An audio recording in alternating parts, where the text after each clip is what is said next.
Everything we do gives us the chance to grow and learn. With your support, we are always there whenever and wherever you need us. Together through the years, together in the future. Please consider making a donation at mpbfoundation.org. MPB, your stories, our mission. Every parent wants their child to grow, to explore, and to dream big.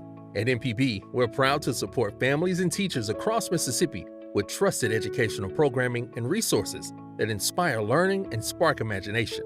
From PBS Kids Favorites to digital tools and early learning support, MPB is here for young minds, engaged classrooms, and families who believe in the power of learning at every age. Empowering families, inspiring learners. MPB, your stories, our mission.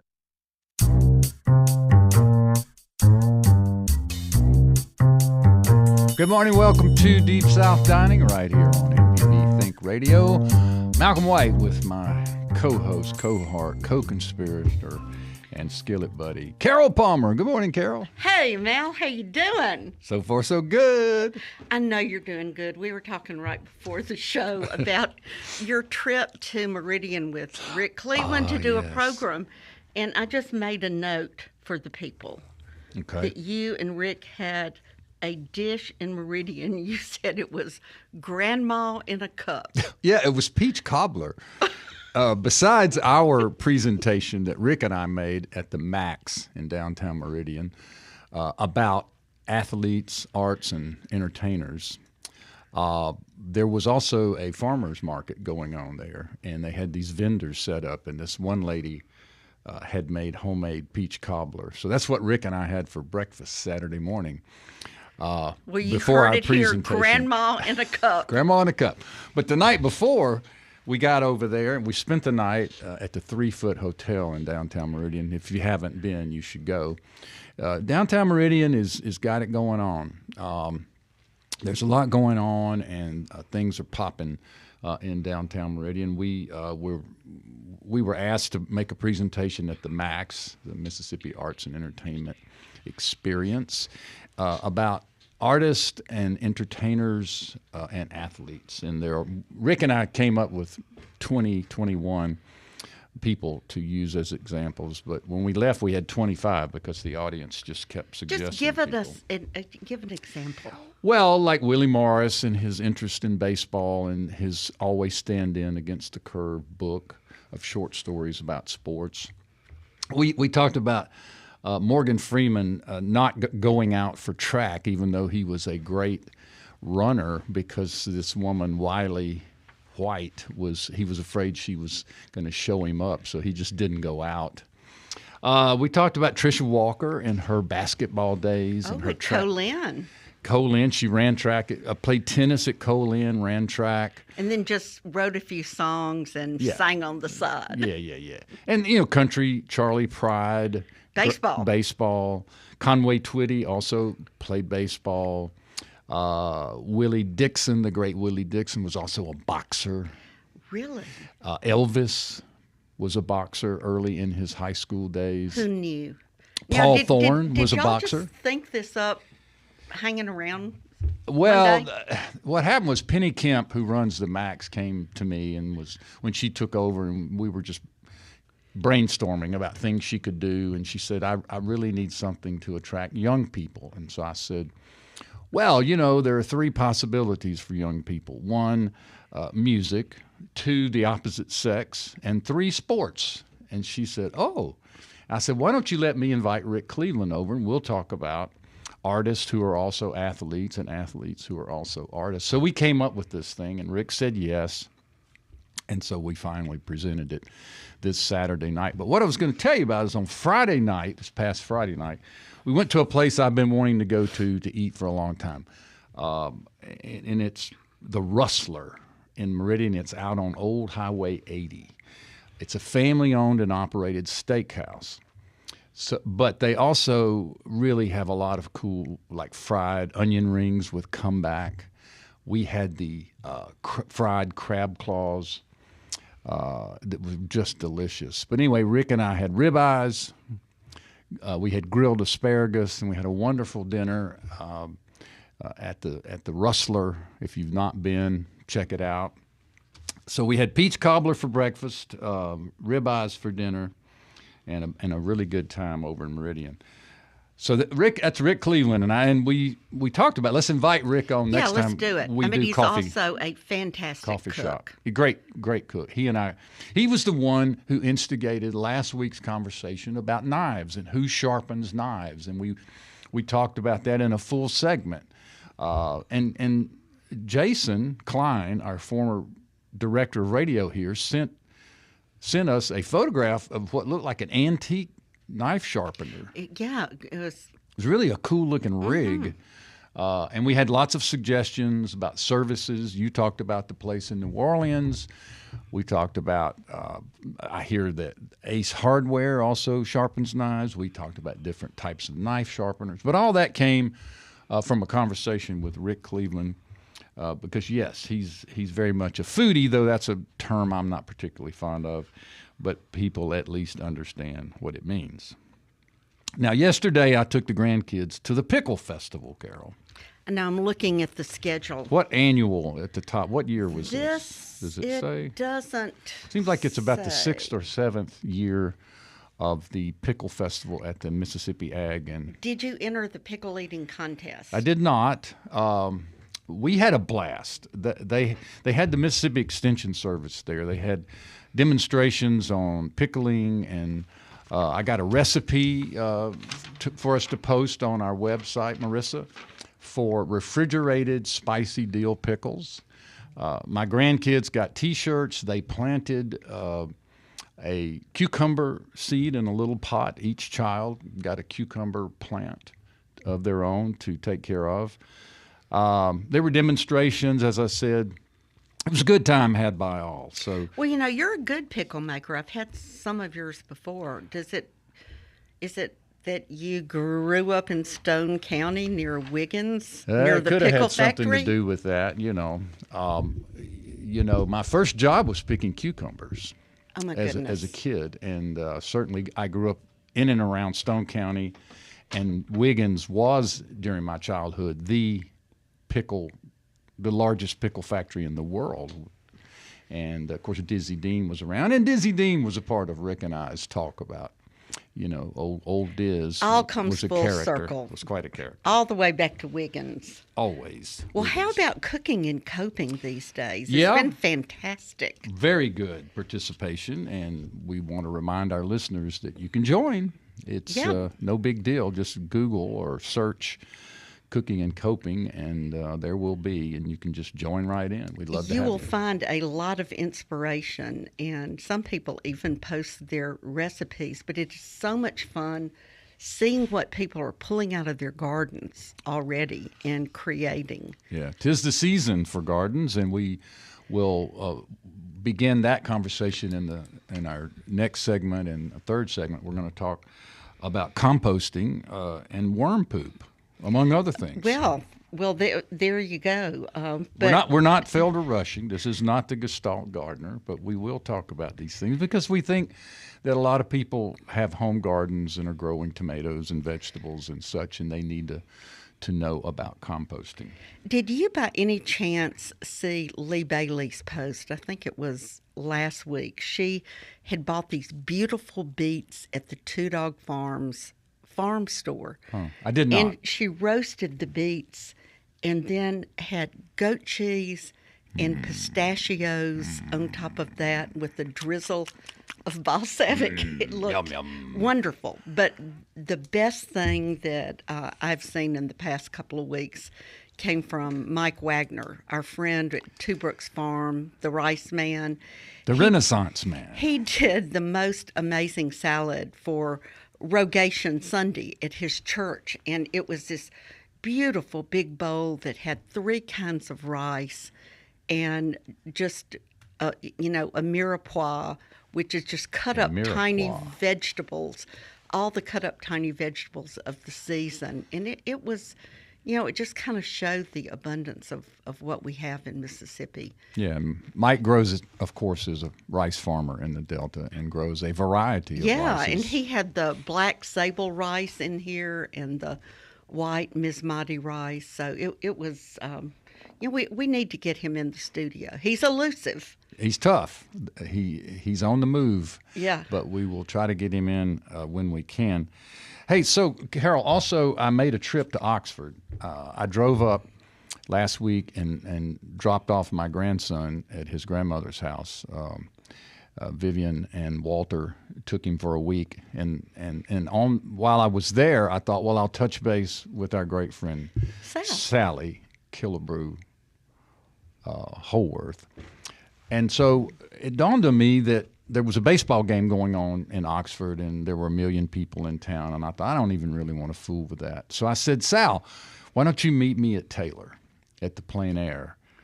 They have a great coffee shop there called Lost Dog Coffee. So Sal and I met at the Lost Dog.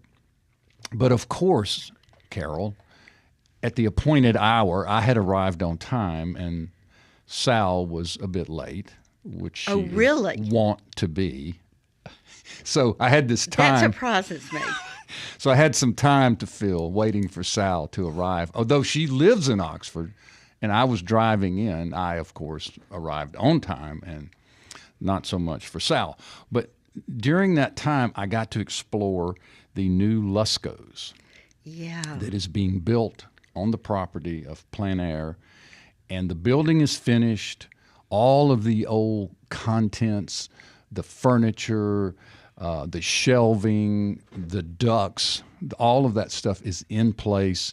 The booths are almost finished, and Lusco's will be opening soon. Road trip. In Taylor, Mississippi. So I absolutely look forward. It broke my heart when Lusco's closed in Greenwood. It was such a mainstay of the community, but how wonderful that it's recreated for the next generation by the next generation of the family in Oxford. It's going to be great. And it's joining an already incredibly successful restaurant, Grit, there in Plein Air. So now you've got Taylor Catfish, Grit, Lost Dog Coffee, and Lusco's on the way. So road trip. All right, speaking of road trips, let's take a break and boogie down the road. And when we come back, as I said, we're going to welcome a couple of guests to the show this morning. Neil Strickland, who practices permaculture, and he will explain what that is, and Matt Casteel. Wurmworks. From Wurmworks. So we'll be talking about worms, composting, and all things permaculture. And if you're on YouTube watching us, we will have worms. We're going to have live worms here in the studio if you want to see our guests as well as their pets, would you call them? I don't know. They're Malcolm. working insect. I don't know. What is a worm? A working animal? Yeah, it used to be 40 acres. Farm animal. 40 acres and a mule. Now it's 4 acres and a bunch of worms. All right, with that, we'll take a break, and we'll be right back with more Deep South Dining right here on MPB Think Radio.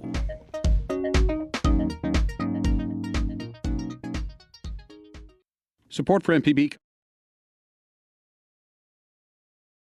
Hello, I'm Desiree Frazier, host of the award-winning news program, Mississippi Edition. We bring you conversations about the latest news from across the Magnolia State. Whether it's politics, healthcare, or education, you'll hear in-depth discussions on issues that matter to you. So join us each weekday morning at 8:30 on MPB Think Radio, or download the podcast, listen through the app, and online.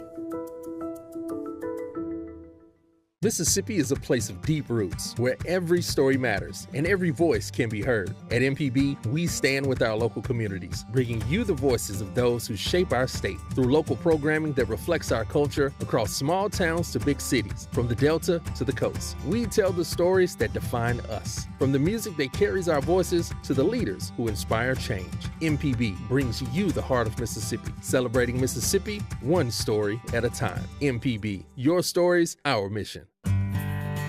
At the Mississippi Arts and Entertainment Experience in Meridian, we believe in the power of the arts, storytelling, and education, just like Mississippi Public Broadcasting. MPB connects communities across the state with quality programs that inform, inspire, and engage. Their audience is loyal and appreciative of businesses that support public broadcasting. which makes underwriting on MPB a smart investment. Join us in supporting MPB. Learn more at mpbfoundation.org.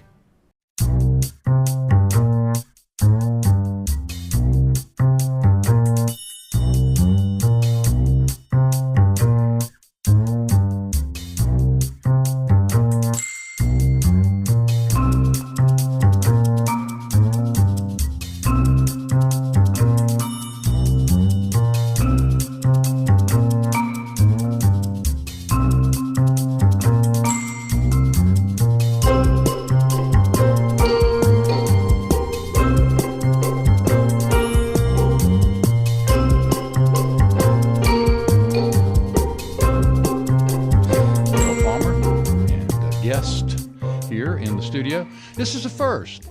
We have live worms in the studio. I know they look like they're under wraps, but we'll get our worms out. We'll soon. get to those shortly. But we want to welcome Neil Strickland, who is an old friend and an innovator, a Renaissance man himself. He brought yoga to this community. He brought massage to our world. All good things. He's a man of the people, and we're glad you're here, Neil. Thank you. I'm sure enjoying being here already. Yeah, I'm thinking he's a curator of all good things. Yes. And I am an old man. Health, particularly health and wellness. Yes. Yeah. And go ahead. Well, I was going to welcome Matt Casteel, who I met a few weeks ago at the Mississippi Farmers Market. And this is how it happened. I saw your beautiful plants and came in and bought a couple of herbs, some sage, and I noticed an orange bucket in the booth and started looking around and just found this amazing program that you don't just sell herbs, you are wurmworks, and we'll talk about that. But you're a great sport to let me tackle you in the aisle of the Mississippi Farmers Market. Anytime. Thank you, Carol, for having me. Malcolm, enjoy listening to the show regularly. So, regular listener, excited to be on today. Thanks so much. We're glad you're here. So, Neil, tell us about your work, your practice, about permaculture, and what's it all about, Alfie? So I think initially our baseline is observing nature and working within the systems that are already presented by nature. And then as an individual or individuals, creating or replicating an ecosystem that is much like what nature is doing. And one of those important features is nature recycles. And it's essentially in any given area, it can be a closed loop system. So it can be extremely productive and beneficial as far as nutritional resources, taking care of the land, adding to the multi-biome system of the microbes, increasing that population in your space in this world, and adding more lives to the planet. Yeah. And, Matt's nodding his head. He understands everything Neil's talking about. 100%. Worms get all the glory in what I do, but it's really about the microbes and about the biology. We're growing, both of us, we focus on the biological systems and let them do the chemistry. They're kind of better at that than us. Matt, how did you get into this? It's been a journey. I come from the nonprofit world, so I was a humanitarian for 10 years after I graduated here in Jackson at Millsaps.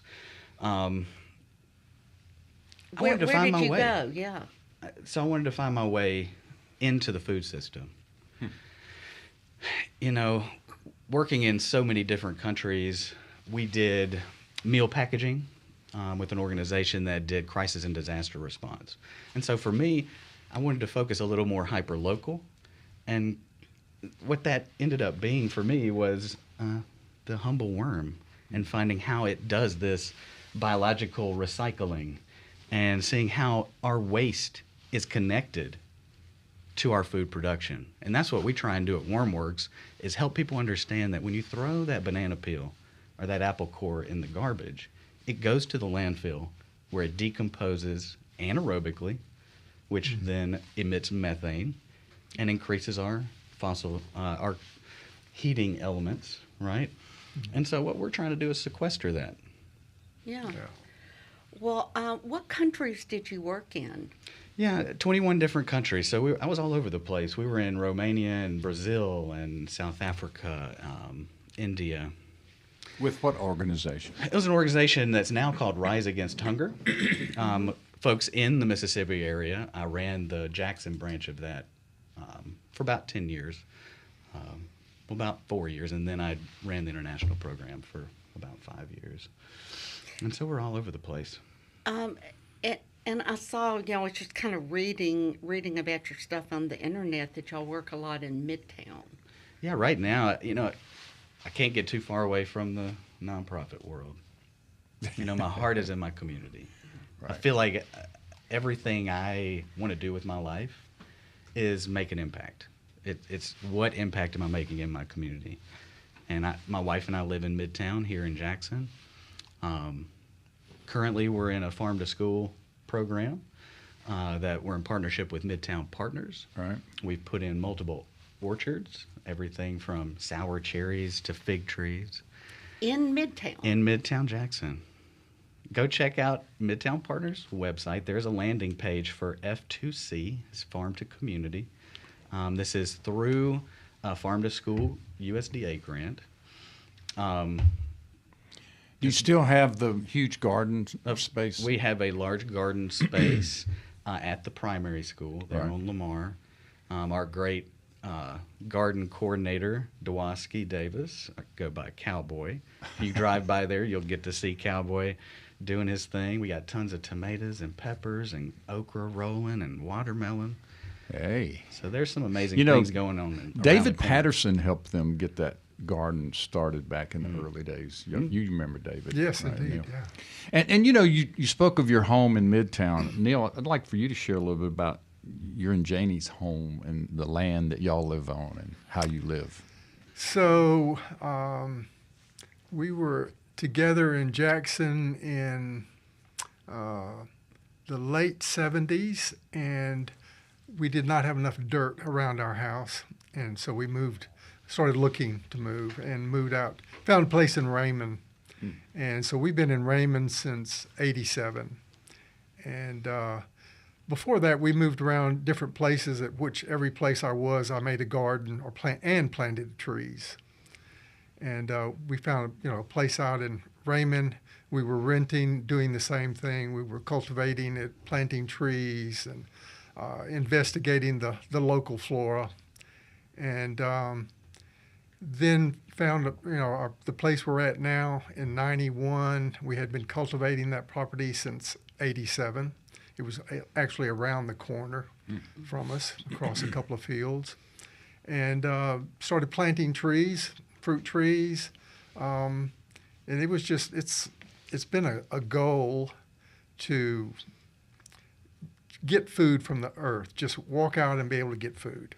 It just seems so natural. It's something from my childhood when I first saw rabbits coming out of their holes and eating grass. I thought, that's what I want to do. And, so eventually we've gotten there, and it's 6.9 acres. It's totally surrounded by bamboo that I had planted. We probably have sequestered another 5 or 6 acres just around the property from the bamboo. But, it's an edible resource. It's a regenerative to the earth. It holds the land very well. It's totally biodegradable, recyclable product itself.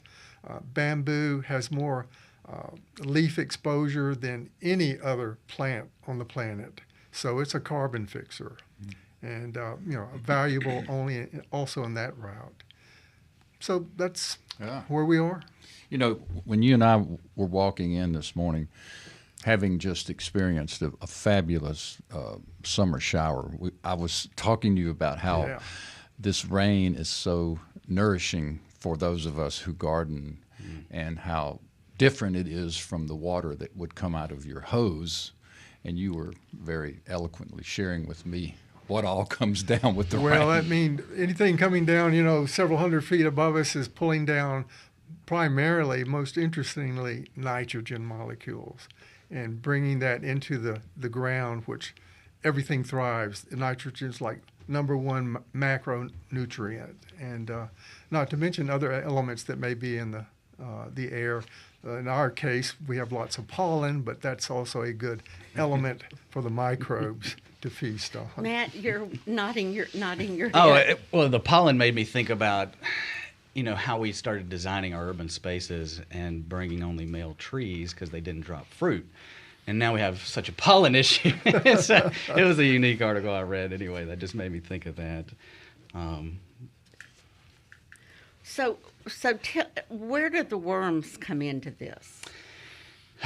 When I was deciding what part of the food system I wanted to come in on, there's so many great organizations in the Jackson area, whether it's a gleaning organization, the Gleaners, Society of St. Andrew, you got great food kitchens, you got all kinds of other food system players. No one's doing anything about waste. And the humble worm is one of the best creatures at decomposing. They're actually, they get all the glory. We were talking about this earlier. They get all the glory, but Worms get all the glory, Malcolm. They do. Write that down. But it's really To the glory go the worms, or is it to the worms go the glory? Depends on if you're, but really it's the microbes. The microbes. Worms are microbe. They want to eat microbes. They're predators of microbes. Well, I mean, do you start with 1 worm or 1,000 worms? Or You gotta have How two. did you start? You gotta have Do two you at go to the least. bait shop and get Yeah. a single container of... No, believe it or not, the vermiculture industry is pretty thriving. You can find earthworms on the internet. You can buy them, ship them in. So that's initially what I did was Uncle Jim's Worm Farm. I got me about 1/2 pound of earthworms, which is about 500 worms. I was wondering if they came in weights or count. Yeah, so they associate a count based on a weight most of the time, okay. depending on if you have all mature earthworms, which you can buy all mature. Oh, my goodness, or you Mel, can buy- remember that Yeah. when we buy our worms. So that you Right. get, I want that's only something to think mature about. worms. Well, and you should, because that's the quality. Some people like No a juveniles. bed run. A bed run, which has juveniles, and a lot of worm eggs, which worms lay eggs. Mm-hmm. Yeah. Yeah. You're gonna pass. Yes. Malcolm and I, we're just sitting here going, you and Neil this is a normal conversation. Yeah, worms are a lot like chickens. I tell people, they lay eggs, and they also don't have teeth to chew their food, so they put grit in a crop, and they chew it up with the muscle, and just kind of like a chicken. So it's kind of neat. So with your first worms, you started a garden. We did. So we started composting. And so my goal was to take waste that otherwise would have gone to the landfill from businesses and households. And so I was looking for coffee shops that had a bunch of coffee grounds or restaurants that have a bunch of kitchen scraps. And I wanted to get that out of the landfill. And so earthworms would do a great job of helping break that down. And the amazing part of it is you get value. You get these beautiful worm castings, this worm poop. That is the best fertilizer you can get. When I was a kid, we grew earthworms for fish bait. We literally had a box in our backyard where we grew earthworms, and we fed them oatmeal and all sorts of things. Grits. And all the neighbors would come over and get worms before they would go fishing. And we'd throw lettuce leaves and celery and green tops in there. Anyway, I had no idea about composting, at that stage in my life. But I will tell you, we're moving along here because for my anniversary, my wife gave me a composter. Ooh. So that's, I hadn't seen that on the list of what you give people for there you go. their anniversary. Well, is 6 years a composter? Is it 7? But my wife gave me a composter. Now, the first one we went out to Costco to get it. We're big Costco members. And the first one was an import. Carol, I showed you the picture. What was it? Arabin? Something like that. Anyway. Arabin. So we put this guy together and somehow managed to break it, and it wasn't correct. So we took it back. So now we've ordered a Black & Decker dual chamber tumbling composter, 40 gallons. This is going to be my foray into composting at the ripe old age of 74. I'm getting involved, Neil. It's taken a while. But that's such a great thing that individuals can do that have small yards and not much space. Yeah, it's a gold product. Oh my gosh. Compost. Neil, you were talking about your bamboo compost beds. Yeah. Share that. Tell us about the pirate ship. Yes. So I started composting, and I got compost bins, and I got tumblers, and I ruined hundreds of dollars worth of equipment, which is pretty normal for me. And just stopped one year and just said, I'm just going to pile it up like my mom used to do. And then did that for several years and decided that I needed to contain it a little bit better. We were raising chickens too. So I developed bamboo baskets, running stakes in the ground, bamboo stakes, and then weaving between the ribs and creating baskets essentially. My favorite shape is the form of a Viking longship. And it also burns very well. And at the end of 2 years, I do a 2-year cold composting process. I don't do a whole lot of moving. I stack, and I'm aware of I need a little more dry, I need some soil, I need wet layer. And so I'm doing that much like when I'm reviewing what I'm eating for the day's meal. Microbes.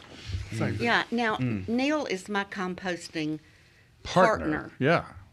So you're cheating on me. You're my radio partner, and here you are having a relationship with Neil. And your cooking partner. You bring me in here. But well, you're here to referee. Yeah. And I had always had an interest in this, and, back in the 80s, tried my little composting pile in my backyard. But Neil one day was mentioning that his daughter, this is maybe 5 years ago, was coming up from Brookhaven, and she brings an ice chest with all her compostable materials. And I said, what? And I said, well, would you do that with me? So every week he comes by our house for to visit, to see my husband in his other line of work, massage, and he picks up our compost for the week. So I keep a nice little bin by the sink, and put coffee grinds, eggshells, everything. And with his compost, he takes everything. I mean, he takes chicken bones, he takes whatever. But what it does for us, it takes, sometimes after like 30 pounds. Right. You can feel it when it's frozen. It may not weigh that much, but it around holiday daytimes, but it keeps it out of our garbage cans, hauling it to the street. It keeps it out of the garbage disposer. I ran my garbage disposer the other day, and I thought, I haven't heard that sound in a long time, because I'm really careful. Even little flakes of when you're peeling garlic, I put it all in there. Synergy. So even though that's kind of weenie composting on my part, it is one little tiny bit. I'm keeping hundreds of pounds of scraps. Look, an appalling 30 to 40% of what we put in our garbage is compostable. Yeah. 30 to 40%. Yeah. Think of that. All right, well, here's what we're going to do. We're going to take a quick break. We'll come back with our guests, Matt Casteel and Neil Strickland. We'll continue to talk about composting, food waste, and other topics. If this is curious to you and you're interested in what we're talking about, if you have a question for our very well-educated and informed guest, it's easy. It's toll-free. You just call 1-877-672-7464. Or if you'd rather, you can shoot us an email to food@mpbonline.org, and Carol and I, or our very informed guest, Neil and Matt, will respond. We'd love to hear from you. We're right here. We're live. You can watch us on YouTube if for some reason you'd want to see us. we're out there. We're looking good. It's fresh. All right. We got a caller right now. We'll take it when we come back from a short break. More Deep South Dining upon our return.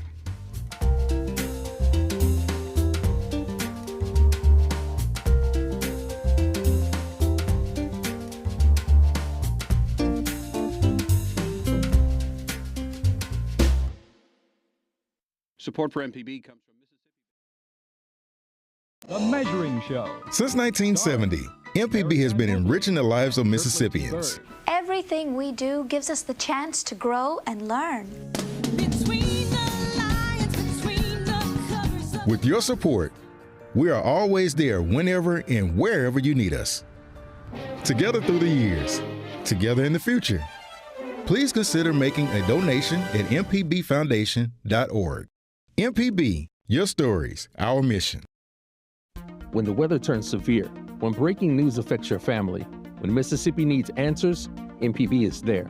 We provide real-time emergency alerts, trusted news coverage, and live broadcasts of emergency updates. Available on TV, radio, and online. MPB is on the air and by your side every day of the year. Because when it matters most, Mississippi turns to MPB, Mississippi's trusted source. MPB, your stories, our mission.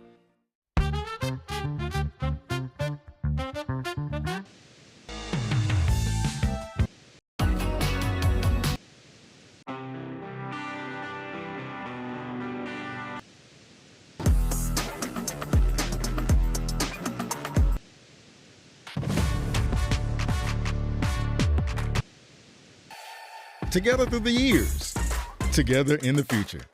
MPB, your stories, our mission.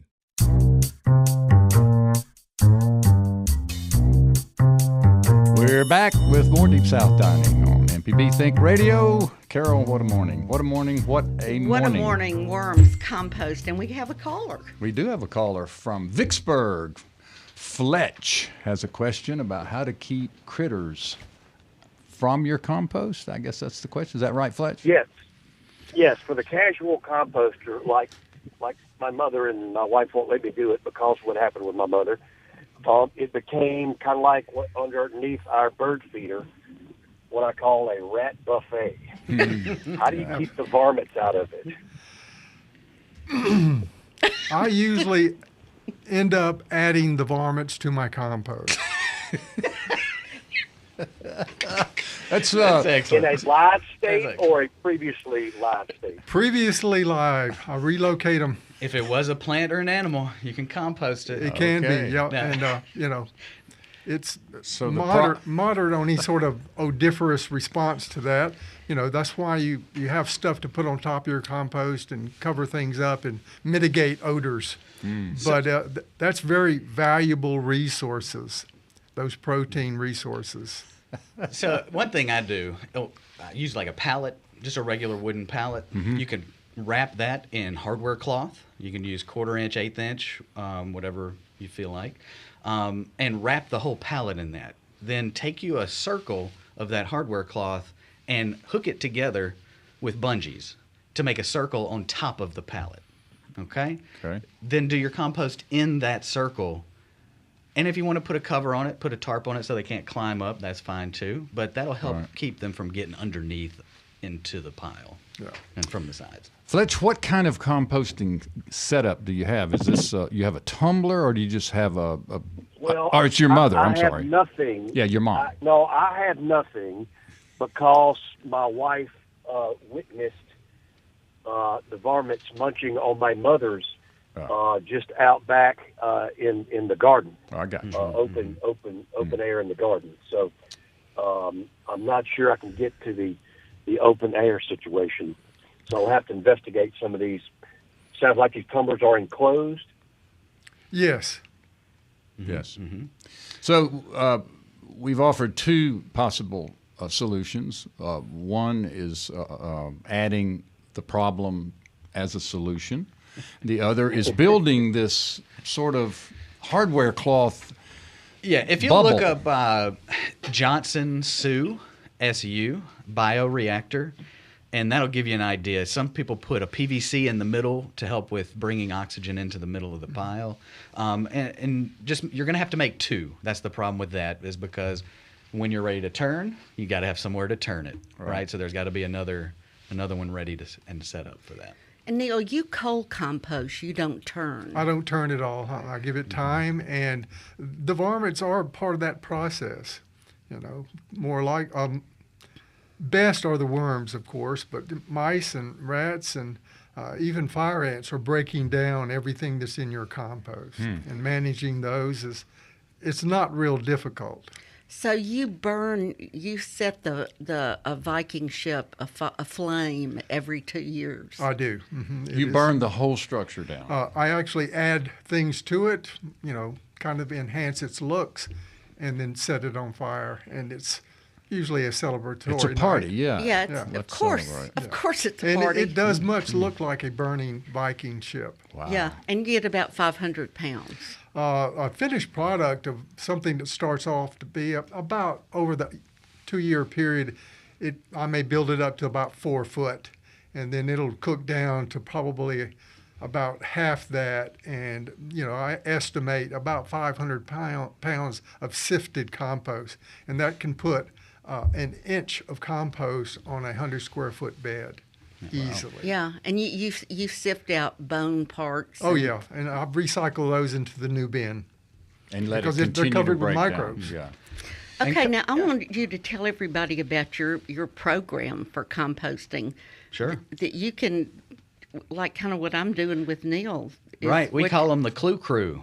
And a clue is a herd or ball of earthworms. Oh, because it resembles. That's good to know. It resembles a yarn ball. Go back to Theseus and some Greek mythology, and you'll find a story about I how can tell you went to Millsaps.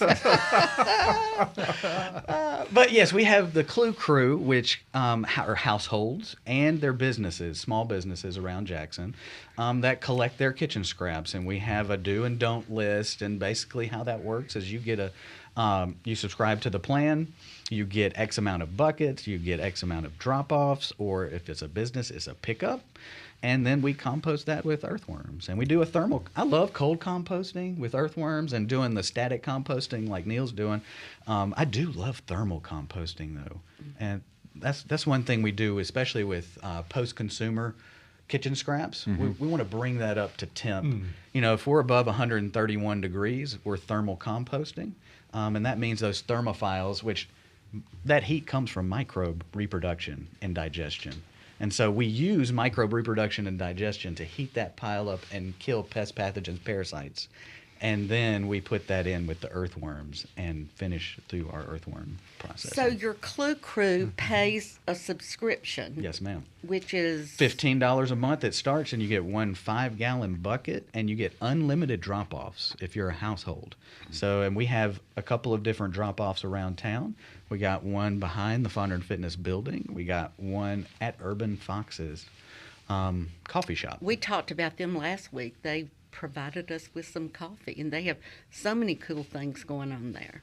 It's so excellent. There's great small business owners. Cody and Molly are great folks giving back to the community too. So you drop off your is it a lidded bucket? It sure is. You get your lid, and you get a little paper bag to line your bucket.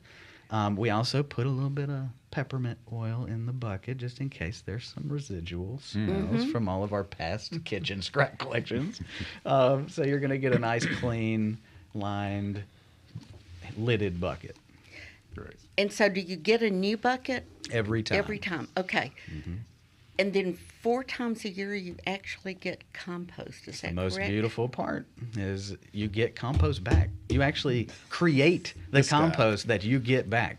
Nothing that we use to make our compost comes from outside the Jackson metro area. So everything was something that would have gone to the landfill here. We instead take it and transform it into food for plants. So if people want to sign up to be a part of the Clue Crew, that's right. wurmworks.com. WURM, Malcolm. WURM works. It's all about you. Yes, of course. Hey, before we go further, let me thank Fletch for listening and calling in from Vicksburg. Yeah. I hope somehow we helped you with your critter problem. And hopefully it's a critter solution. So anyway, thanks, Fletch. Hey, Matt, what is this big box of stuff? You know, I had to bring something for you guys to see. Most people bring us food. I'm sorry. Look, you know, as composters. At some point. Right. As composters, I know, Neil, I know about you. I kind of feel like a chef sometimes. Oh, yeah. You know, this is a recipe. You're building a recipe. Yeah. Right? And when Neil was describing working his compost bed, I thought of creating a dish. 100%. Oh, yeah. 100%. It's a lasagna Stirring, special. That's right. Layering, moving from warm to cold to, that's what and then you get the... And burning. And then you get the solid Charring. carbon chain. Mm-hmm. So what is in that big box? I'm afraid. It's worm. You notice it's over here by compost. me and not you. And so, you know, some people buy compost and they you know, get bags of compost and they open and they're like, I talk to them about their compost and they're like, oh, this smell is so bad. Why? I don't like working with compost. And I was like, well, good finished compost should smell like the forest floor. Yes. That's what this is. This is earthworm compost. We call it chocolate cake because if you get up in there, We that's love right. chocolate cake. That's not the kind we usually get. No. Well, the trick is you have to stick your hand in there and squeeze, and that's how we know it's chocolate. Feels like chocolate cake, right? Okay. Because we've all stuck our hands in the chocolate cake before. We'll get Marissa in here in a minute and let her demonstrate sticking her hand down into the worm poop and squeezing. She's hands are up. She says, "Not today." You know, now I want to take it back from worms to cooking. And Neil and his fabulous wife Janie, when you eat off of you pretty much are eating off the land except for protein. I mean, for proteins. That's right. We are omnivores. What about the rats? Not yet. Okay. So, what was the question? Y'all are fabulous cooks. So it goes from the garden to the freezer? Mostly, it's to the table. So in peak months, like, shortly happening when everything's coming in the garden, I'm looking at probably 45% of our nutritional our resources, food, calories, and probably 75% of our nutrition, because it's charged food is the way I look at it. Lots of nutrients. We're putting nutrients into the soil, and our plants are pulling those nutrients out, and we're directly eating them. And then we purchase local grown beef, grass-fed beef. I harvest animals off the property once in a while, and that's our other meat source. And I have chickens and eggs. Yeah. Now the chickens, I call it the chicken vault. But before you had a tractor and kind of moved them, they run the land. Oh, yeah, they free add range. to the system. Yeah. You have a stationary arrangement now because of predators, and also moving the tractor became just more difficult, and predators could get in there. Anyway, I have a cage now that I probably would feel good standing in, even if there were a lion on the outside. It's well fortified. It's the chicken vault. Yeah. And how many chickens do you have? We have 18 hens and a rooster. Okay. And that'd be a name of a good song. It'd be 18 hens and a rooster. Yeah. Yeah, I like it. And so they That's roam like during the day. 2 turntables and a microphone. Yeah. I don't know. 16 tons, and what do you get? 40 acres and a mule. The chickens get out at 2:00. Oh, okay, 2:00. It's chicken release. And then they're back in. Right now, they're not back in till 8:30 because of long days. Do you call them in? Absolutely not. I can encourage them. I can pull them back into the pen. With food or just with food voice? And calling. Calling. And what is the chicken call? Chick, chick, chick, chick, chick, chick. Okay, that's good. They speak. It's a solid 10 right there. Yeah, that's good. That goes in the Hall of Fame. So you call them in, and then they reside in the vault overnight. Oh yeah, they have no problem going to roost, and they have their pecking order. There'll be some commotion as everybody's, got to be in order. Who gets up first? Who gets up last? Who doesn't get up on the roost? Do they have names? We have one we're calling Shirley. Okay. And Shirley was in the bottom of the pecking order and was in bad shape. Like the runt? Well, they were picking her feathers off. Yeah, they kept her neck bearing and bleeding and on her back. And interesting thing, when the hens decide this is the lowest one on the pecking order, the rooster's right with them. Okay, we'll beat her up. Fine. On a regular basis. Yeah. Anyway, a couple of weeks ago, she decided she was not going to roost. She was tired of it. And she was looking bad and she was drooping. And she just didn't come in one evening. And I said, this is her choice. And 3 weeks later, she's still alive. She's flourishing out on her own, roosting up in the hedges. She's healed. And an interesting thing, it's kind of a rare event, but you can look it up. She started crowing. She's really on her own. Wow. Regeneration, almost rebirth. Yeah. So anyway. Shirley. And Shirley. She has some gender issues. Yeah. Well, she is identifying as a rooster. Yes. Yeah. Well, there you have it. There you have it. That and worms in the studio. I don't know. I love it. It's true regenerative. Do you have any animals, Matt? Critters? Well, I got millions of animals. Yeah. Beyond the worms. Beyond the worms. We're actually working on our chicken coop right now. Okay. So that's soon to be on Wurmworks Farm. So, well, I can't wait to live chickens in visit the Midtown. Garden. Yeah, Mel, we need to run over there. Absolutely. I'm just across the street. We have chickens and a rooster next door to our house in Belhaven. It crows a lot. And they have, oh my goodness, I hear that music. It's been such a pleasure, y'all. It means that we have to go now. And I want to say again, wurmworks.com, WURM. WORKS. Because it's about you. Because they the worm. do. They do work. That's right. All right. Deep South Dining is a production of Mississippi Public Broadcasting's Think Radio, and we are funded by the generous contributions from folks like yourself. Our show is produced by Marissa Vaughn. For our special guests, Matt Casteel and Neil Strickland. And for my co-host, Carol Palmer, I'm Malcolm White, and we thank you.